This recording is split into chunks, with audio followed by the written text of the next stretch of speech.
Welcome to Tremendous Talk. We got the industry, tea, and the jokes. Actors, directors, musicians, and more. You're listening to Tremendous Talk. Hey guys, I'm Law. And I'm Ash, and this is a Tremendous Talk podcast. Each week, join us as we guide you through the realms of Hollywood and beyond as we speak to industry professionals in the spotlight. So grab a boba tea and leave your shoes at the door. Welcome to Tremendous Talk. Woo! Now, this week on the podcast, we're speaking to Sue Kim. Sue is the director of Apple TV Plus's new original documentary, The Last of the Sea Women. Oh, yes, so good. yes. I'm fishing you in here, buddy. Yeah, nice. People on listening to Spotify won't know, and I'm glad they won't know what we just Yeah, did. you missed some really good pantomiming over here. Yeah, you're missing out. But Sue Kim, back to Sue Kim.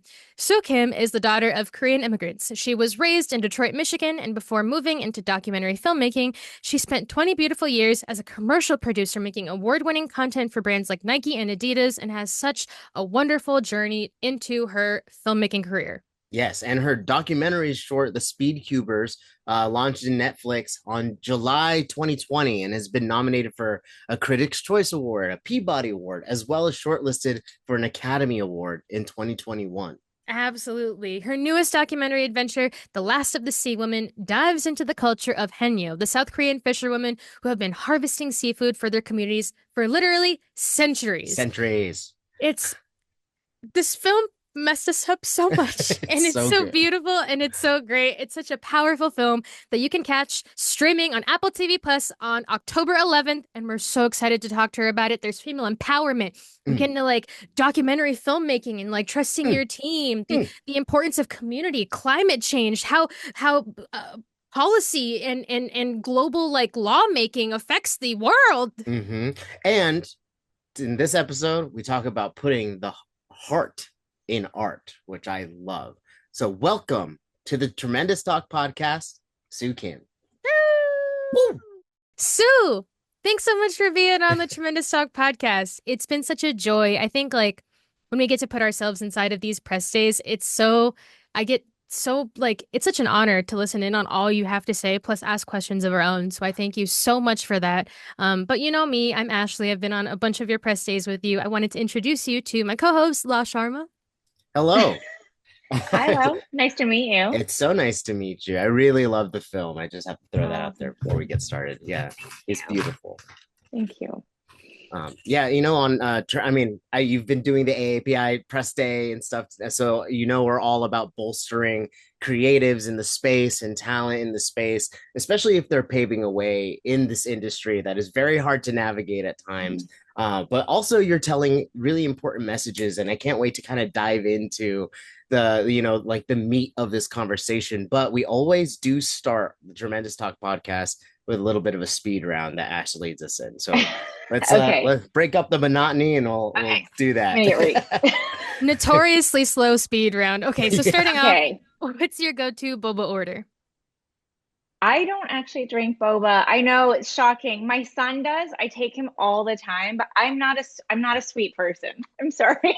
What does your son order in boba? Like a Rubik's Cube or something? Or no, he loves mango. So he always does like a mango smoothie kind of dealio, but with boba. Oh, nice. That's delicious. Yeah. Do you have like a comfort drink at all? Are you a coffee drinker? I'm a coffee drinker. That's pretty much it. It's coffee and water for me. I'm pretty boring when it comes to that. Do you drink your coffee black too? I don't. Okay. I put almond milk creamer in it. Delicious. We love it. Do you have a comfort food? What's your go-to comfort food? Oh, for sure. My comfort food is kimchi bokkeumbap, which is just kimchi fried rice. It's so easy to make, and I always seem to have leftover kimchi, and so it's really easy to whip up and then put a fried egg over it, and it's like a complete meal. It's the best. Ooh, I love it. Is there something in your house right now with your family or just by yourself that you find yourself binge watching at the moment? Well, I'm trying to finish Pachinko. I'm waiting for So I just caught up with the first 5 episodes like a few days ago, and I watched them all in one fell swoop, but they're releasing new episodes. So I would say I'm binge watching, but I'm still waiting for the next episode. Oh, I have to catch up too. I can't wait. It's really good. Shout out to Pachinko. Everyone watch it. Yes. Shout out to Pachinko and Apple TV Plus. Apple TV Plus. I was going to Shout out say. Apple TV Plus. Perfect little plug right there. Yeah. That'll be the one clip that we get. If you could put yourself in the world of any TV show, movie, anything, even music, since you're such a music person too, what would it be? What world would you be in? That's a good question. A world of music or TV or film? I have to think of, oh, okay. I would put myself in the world of Call Me by Your Name. Basically, that entire film is just filmed in the most beautiful Italian countryside. And he's a professor who lives in like what looks to be a castle, and his son, it's just like they have lazy days. They just take the bike down to the river. They take the bike into the piazza and eat gelato. That would be my dream life. Peaches That sounds galore. great. I remember watching that movie Peaches, and I was just like, what is this life? Who Right? lives this way? You're just a boy. Exactly. Well, amazing. Well, that speed round, we should just start calling it round because it is just like, It's just like questions. a bunch of Just questions a in direct succession. question. Yeah. But we do ask this question to every guest, so we always try to ask, what makes you tremendous? It's a very loaded vote. How do you interpret that? I can't think about it in terms of what makes me tremendous because that feels like such a superlative and such like a compliment to and I don't know, it's hard for all of us, I think, to think that way. I would say that the thing that makes me me though, and that probably separates me from other people is I feel very, very closely connected to my emotions. Like they're always kind of very present for me and under the surface. And not in a way where I don't feel like I don't present as a highly emotional person, but I'm very aware of them. I'm very close to them. And I think that I do a decent job of putting them in the projects that I work on. So like I feel like people have told me that I made them emotional by the films that I make. And so I think that's the thing that makes me me is like I have a pretty good lock on the emotionality of myself and the people around me. I have a good meter on that. And that definitely feeds into all the films that I make. Yeah, I just want to plus one that. You made me super emotional. I was texting Ash as I was watching my screener, just being like, I think I've cried like 4 times. There's something. So like I just love the blend of like you got everyone's personality that you did focus on. I felt like I knew that person just so deeply, even though it felt a little parasocial in a sense, but I was just like I was rooting for these Ajumas, you know what I mean? Like Yeah. I was on the other end and I felt the fire and I felt like the pain that they were going through. But I always love to ask, especially when it comes to documentaries, like sometimes you set out to tell a story and you discover something along the way that changes kind of the pathway of what the narrative is going to be. And I'm just curious if that happened on The Last of the Sea Women, or did you set out to tell exactly what we saw in this final product? I would say I set out to tell maybe 60% of what you saw in the final film. And then a good 40% happened naturally and organically as we were making the film. So I of course I've known of the Henyo basically my whole life. I saw them when I was a kid and fell in love with them. So coming to this film, I thought I had a good handle on what their story was. And for me, the main story was going to be about documenting who these incredible women are, who they have been historically, to kind of chart that the history and the legacy of their work. And then to talk about their sort of dwindling numbers and this sort of vanishing culture that might be happening. And what I really thought the reason was, which we do cover in the film, but it's just one of many different existential threats to the Henyo. I thought it was the lack of interest from younger women. And that is absolutely one of the reasons. But what I didn't know until we started filming was actually how large a role the climate crisis and global warming actually has a factor in also the declining numbers. So basically the declining marine life means there's less to catch. So even older women that are Henyos are retiring now because they just can't find marine life to catch. So I didn't realize there was just a whole host of things that were threatening this culture. I really thought it was mostly the younger generations kind of lack of interest. And so that was the movie really turning into a bit of an environmental crisis movie. That all happened organically. So as we were interviewing the Henyos, they were telling us what's happening to the marine life. They're telling us about the pesticides washing into the ocean, the sea pollution. All of that was new information for me. I did know about the Fukushima water release issue. I knew that that was going to impact our Henyos. So I pitched this film as with that as part of it because the Japanese government had announced it in spring of 2021. So we had an early lead. They basically warned everyone that this was going to happen. What I also didn't know, though, is how fiery and adamant and feisty that our Henyos are. Like that, there's that town hall scene where you see the Henyos learning about it for the first time. We had no idea what was going to happen. And so everything you're seeing is what happened in real time. First, they were like pissed. They were so angry that they're fighting amongst themselves and yelling at the activists that were trying to help them. And they got then they got basically motivated and they're like, oh, screw this. We're going to fight this. Like, we're going to take action. All of that really happened so naturally and organically. And I had no idea that they would be so ready to rise up against it. And then I had no idea that Chung Soon-duk, our main character, would feel so compelled as to talk on stage at the Jeju protest and right, and like with fist in the air, yelling about what's happening. And then again, this is just the beauty of documentary filming. What happens is like she got a lot of news coverage from that Jeju protest when she spoke up on behalf of the Haenyeo. That like lit up Korea. Korea's like, oh my God, the Haenyos, we need to protect the Haenyos. And then because of that news coverage, she was invited to speak at the UN. So all of these things happened in that beautiful way that things happen in documentaries where like you can't anticipate it, you can't try to make it happen. They're just natural. They're just life happening, and you just got to follow it. How do you balance all of that? Like between the climate part of it at first, right? I feel, and I love what you said about just like being so emotionally connected, right? But like with the climate things, I don't think I could control myself into being like together and held within and not like be so like pissed off with them too. But also, how do you balance just like following this logistically? Like when things come out of left field, how do you like change your whole production or follow it from like the plot lines that you've created in your doc? I mean, that is the beauty of documentary filmmaking. You kind of have to be, I think I mean, who knows? There's many different personality types that do this kind of work.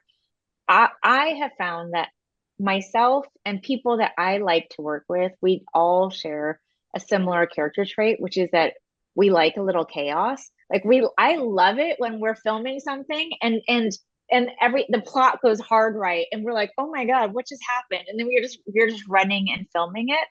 I actually love when that happens because to me that is true life, and it feels so much more authentic and real when stuff goes sideways. And if you're honest and you're accurate in your coverage, you're covering it while it happens, the audience will go along with you. And so I kind of like when things blow up a little bit because it also gets you it makes you have to be very sharp on what the central thesis of your story is. If you don't know what the core of your story is, little detours and things happening, they will set you off path and you'll never find your way back home. So like you have to know pretty early on, like, why am I making this film? What is the message I want to tell people? And what is the core of the story? And for me, the core of the story has always been documenting and kind of like memorializing this insanely beautiful, incredible, rich culture,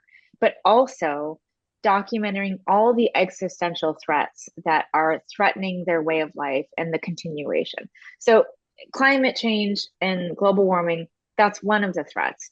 and that feeds into the thesis, which is like, how do we save this culture from all these different elements? One is climate change and what's doing to the ocean. One is a lack of younger women's interest, but we see that two younger Henyo, so maybe there's hope. And then three, we see, oh no, we're going to release radioactive nuclear water in the ocean now. So what's great is like, at least we were there when the radioactive water release happened and leading up to it, so people can see the real world effects that global foreign policy decisions like that made in a country far away, what it can do to communities, coastal communities, and often really economically disadvantaged communities, or indigenous communities. They're always the first communities that are not just displaced, but maybe destroyed by these bureaucratic decisions made by some government in that country over there. And this is not also to bag on Japan. Like, there are many countries in the world that are also releasing treated radioactive water, US included, South Korea included. It's more just a testament of like, these governmental decisions, these have very real world impacts on communities like this. And this is such an important community. Like, look how it's basically going to maybe be eliminated and destroyed by such a senseless, thoughtless decision, I think it's really good to do something so specific too, because it's like, if this is happening in the island of Jeju, think about all of these instances across the globe. And so it does help. I think it just helps people process what this, like, this small group of people is feeling, and how that ripple effect kind of affects the rest of the world. I don't know. I like the specificity of this story, because it does have grander, implications. But totally. I think something that Ash and I can agree with is that it's so beautifully shot and edited. The music is so good. Like, it does feel very cinematic. And I think for both of us, we're just curious, like, how much trust do you have in your crew in picking up these shots? Like, do you have storyboards in mind? Do you have like an idea of like, this is how it's going to cut when we're there? Or is it really just a matter of hunting and gathering, right? Like, you're just there in the moment, and then you find the story and the edit in post. I'm just curious about that process. Also, shout out to your DP. Yes. Oh yeah. Totally. I had two above ground DPs and one underwater DP, and all three of them are incredible, and like, I love them. The whole crew is like my family. But yeah, the DPs on this film were incredible, so incredible. That's a really good question, and I think that the honest answer is it's a mixture of both. So there are a lot of I would not like when I work with DPs.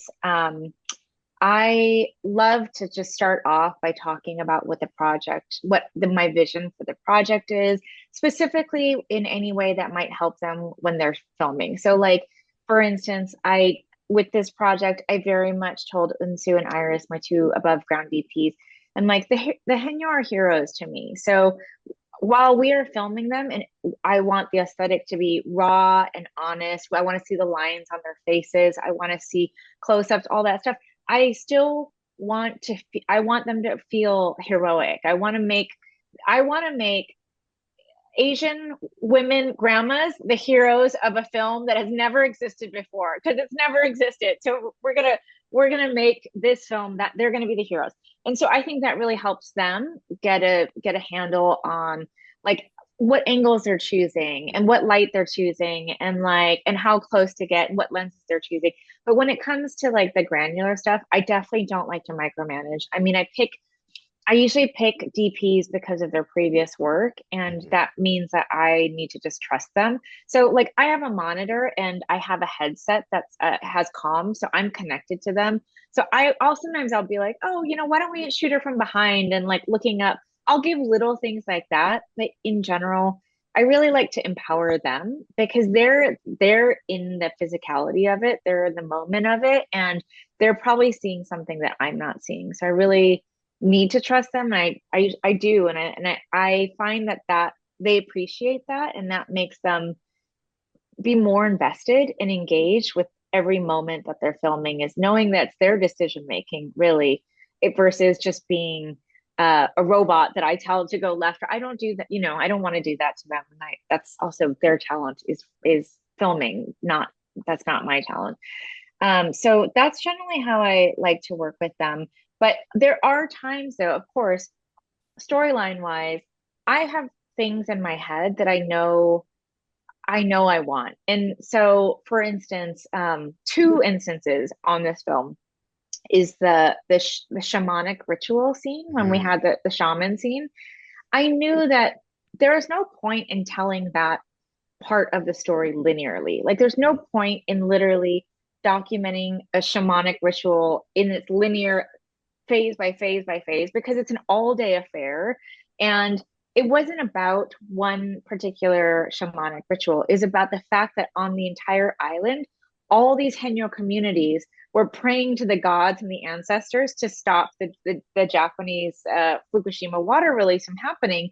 So I knew I wanted to put it together almost like a music video, like a montage, so that it felt like powerful and high energy, and like we were like the island of Jeju was summoning the gods. That's kind of how I knew I wanted. I had the song picked out and already, because whenever I start a film, I make a playlist of inspiration and I start hiking to this playlist and I start envisioning certain scenes, and this shamanic ritual scene always came up when I heard this particular song.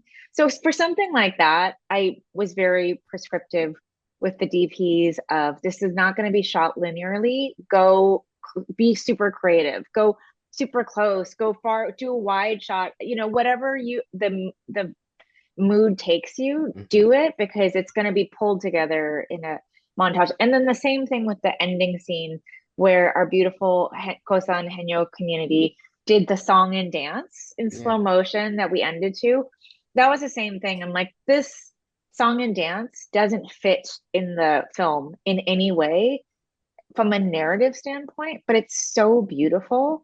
So I just had our DPs shoot it slow-mo with the golden hour sun setting. And I'm just like, get super up close and in their faces, show their lines, show them beaming, all the things, go crazy. Like pretend this is like an art piece and we'll figure out how to pull it together in the edit. And so those are the kind of few instances where I know something's going to happen, but the rest of it is usually just unfolding before me and I'm just watching aghast of like, oh my God, what's happening? This is crazy. Those scenes ruined us. Yeah, I think I texted Ash in full cast being that montage. That's how you do a montage. Like it legitimately, it's such a beautifully crafted film. I thoroughly enjoyed it. Thank you so much. It took me like 8 times to get through the film because I kept on having to pause and wipe away my violent sobs and then start again. My husband's like, "Are you okay? What's going on?" But thanks, you guys. That's so nice. I'm just glad it hit you. Like it really resonated with you. Like a wave, man. I know the tears were like the salt water that they were tasting. It all came together for me. Do you know that my production company is called Saltwater Productions because of that? Because there's this really famous quote from Isaac Dinesen, who's an incredible writer, and she said, "The cure to everything is salt water, sweat, tears, or the sea." And I'm like, well, that's it, right? That's life. Isn't that life? It's like sweat, tears, or the ocean. That's it. That's all you need. Oh, I love that. Yeah. Sue, you're gonna make me cry in this interview just thinking of like the whole film and all the vibes of it. But something that like I don't know, like this also hit me like a salty ass wave. But and speaking of empowering and stuff, this film, like you're a mother yourself, and you're a mother who's like had her own recording stuff and done all these things. Like I look up to you and you play drums. Like what? We'll get into that later. But being a mother yourself and being around all these like badass grandmas and these younger Henyo who are literally in this profession to like help their family and enrich their kids' lives.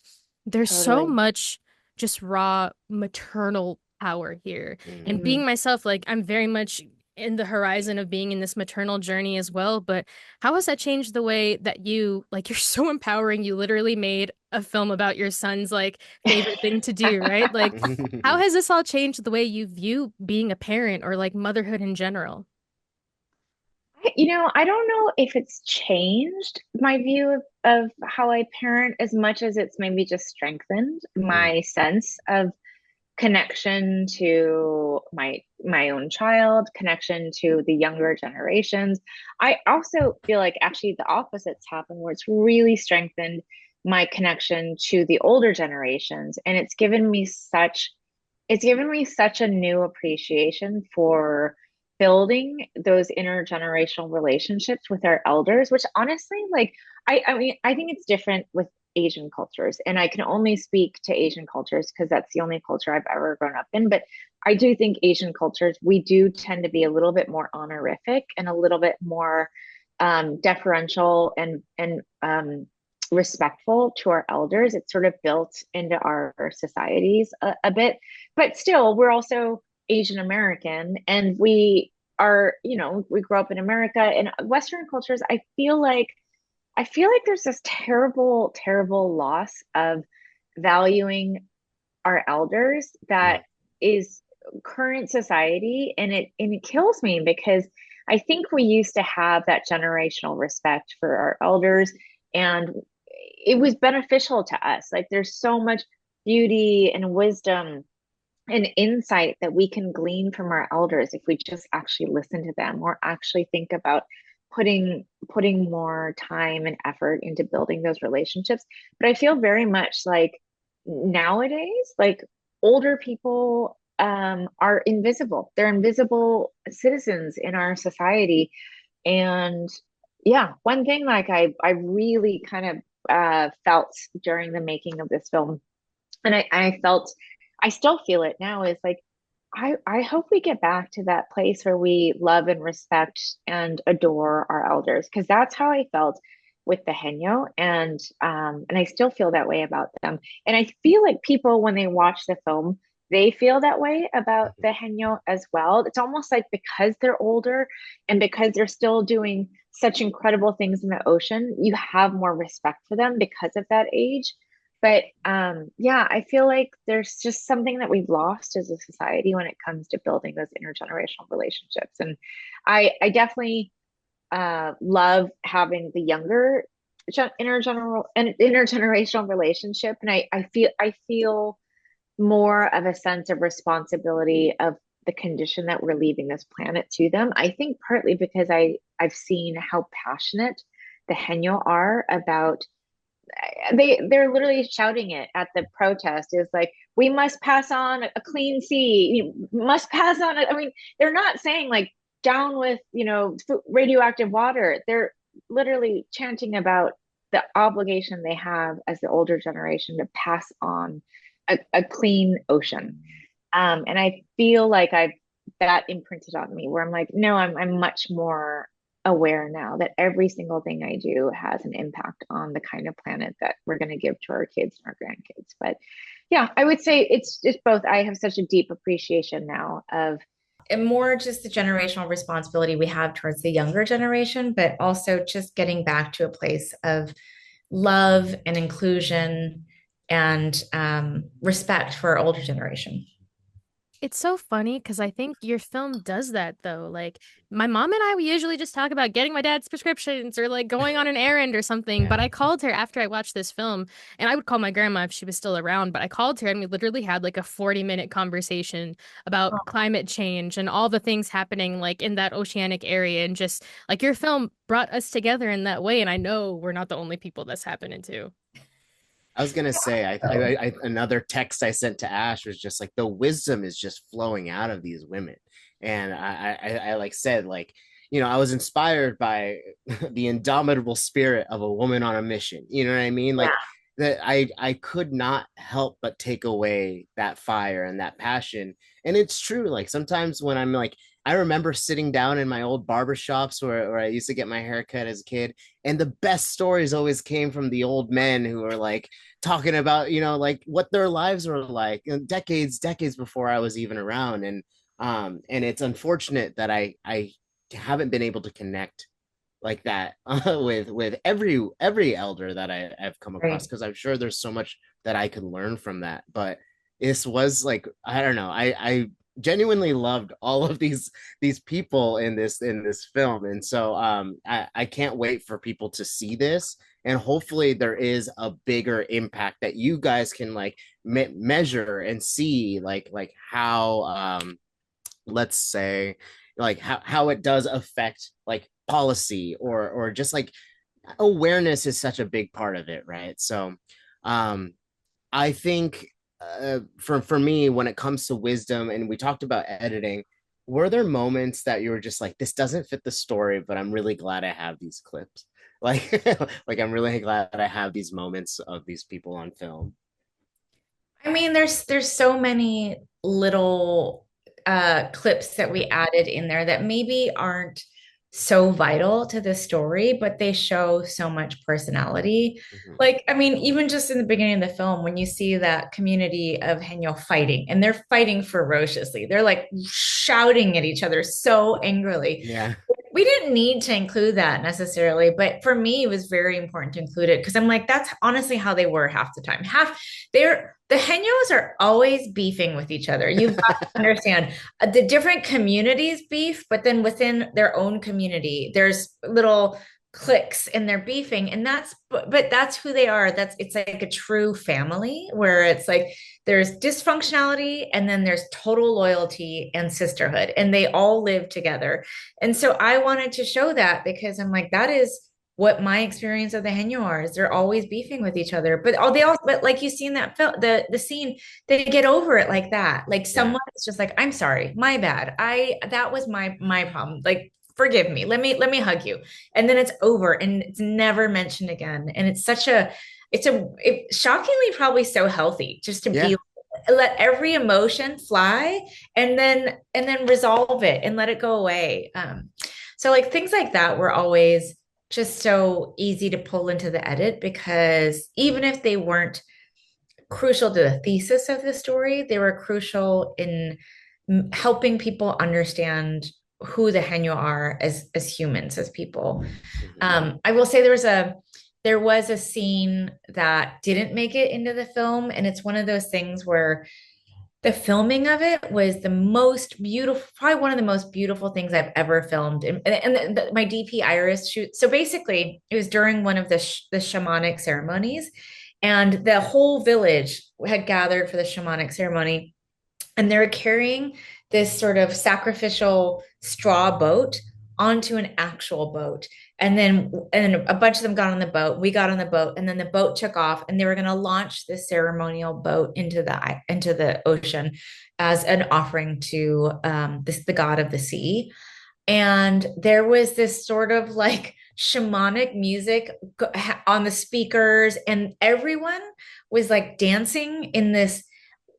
Iris and I, my DP and I, were like, it was people were in rapture or something. Like there Mhm. was like some spiritual thing that took a hold of them, and everyone was swaying to this shamanic music and but smiling because this was all a celebration. It was so beautiful. We filmed it, and it was one of the most incredible things I've ever filmed. It just didn't have a purpose in the film because it had a very different tone. I know, Ashley, you're dying. It had a very different tone than the tone we took for the shamanic kind of music video, the montage that we made. It was reverential. It was like a spiritual trance that people were in. We couldn't pull it. We tried. We just couldn't bring it in without it changing the energy of that scene. And so it's just one of those things where we had to let it go. And it was like truly that saying, kill your darlings. It was a Yeah. darling that we just had to kill. But I will never forget it. I still have the footage because it's like, it will be the most beautiful thing I've ever filmed that no one will ever see. But it didn't serve the film, and it kind of disrupted the goot scene. And so Mhm. we had to leave it out.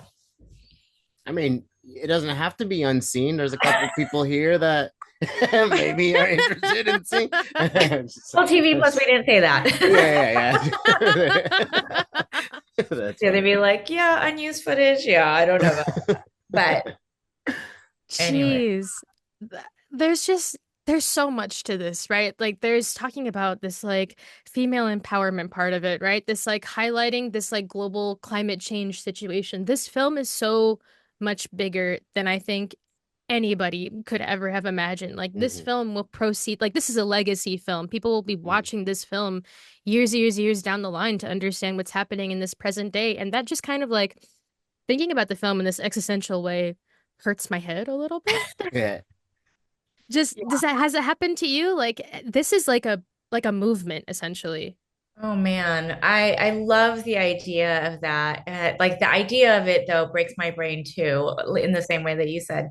I think I said this on an earlier interview that we had today, but it's really true. Is there's something about when I make a film that like I am so in it. I'm so invested. I live and breathe that film while I'm making it.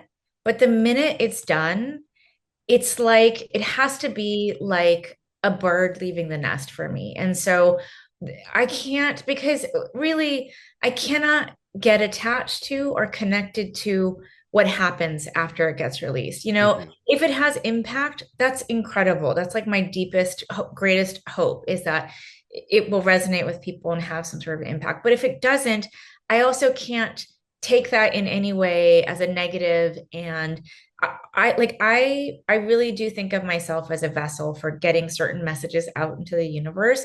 And my utility or my usefulness as a vessel is to make the film or direct the film.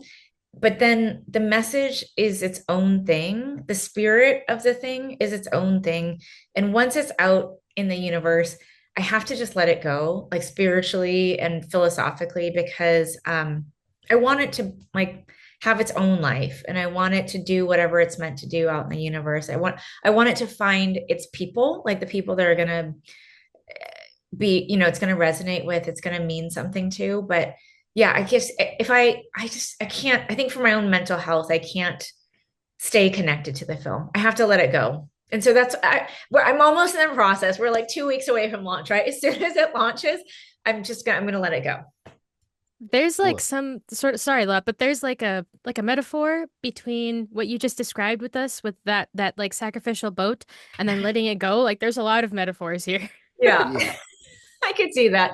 And like the boat coot scene, I'm joyful with it. Like it's a pure act of love for me, and it comes from such a good place. But yeah, it is sort of it totally is a metaphor where it's like it's a prayer to a God, of like I hope it finds its people. I hope it makes an impact. But who knows? It's not up to me. So yeah.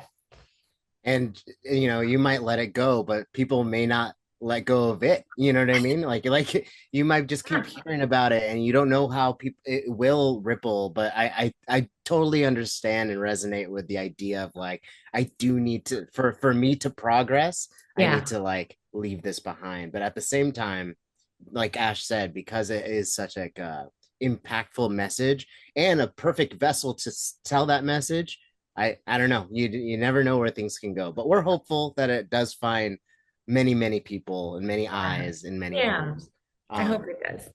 Yeah. but at the end of our podcast, we always love giving you a platform, or our guests a platform to just share whatever it is that they'd like to share, whether it's like a little self promotion or advice you'd like to give to creatives. Mhm. We just want to give you a small space on our platform to, share. So Good. the floor is yours, whatever you're feeling right now. That's a really good question of what I personally want to share. I think I mentioned this earlier today, but I think it's good. It's a good piece of advice. I don't actually have a whole lot of advice to give because I don't necessarily feel like the most qualified person.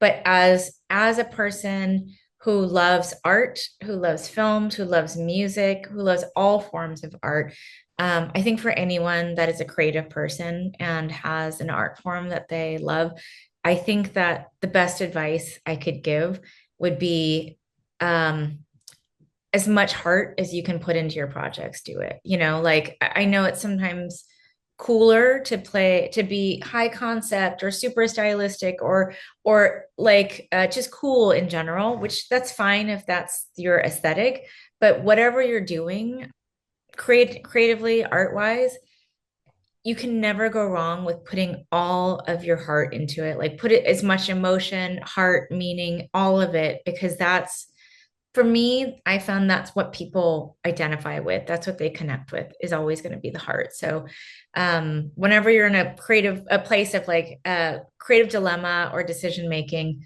go with the option that leads with the heart. Pretty good advice to me. Do you gotta say? Man, thank you so much for your time today. Like, honestly, it was a great. You should see the question Doc Ash whipped up. There's like dozens of other questions we couldn't get to today, so maybe another time. I love talking to you guys. Yeah, this is so awesome. Fun. Quick shout outs though. Shout out to the Speed Cubers. Watch that on Netflix, and shout out to the Malala.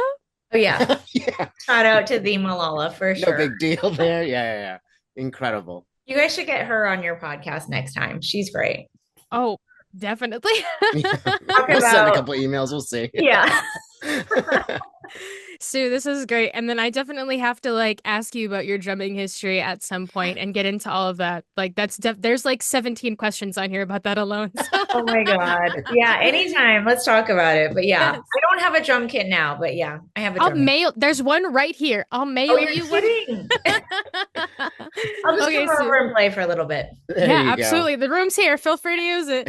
But thank you so much for your time. And then let's get on with your press day, I guess. Yeah. Thank you guys so much. This is so fun. Thank you. Good. The Tremendous Talk podcast is produced by Lawrence Sharma, Ashley Rapuano Sanchez, Gabriela David, Joseph Feralde, and Jeremiah Abraham in collaboration with Tremendous.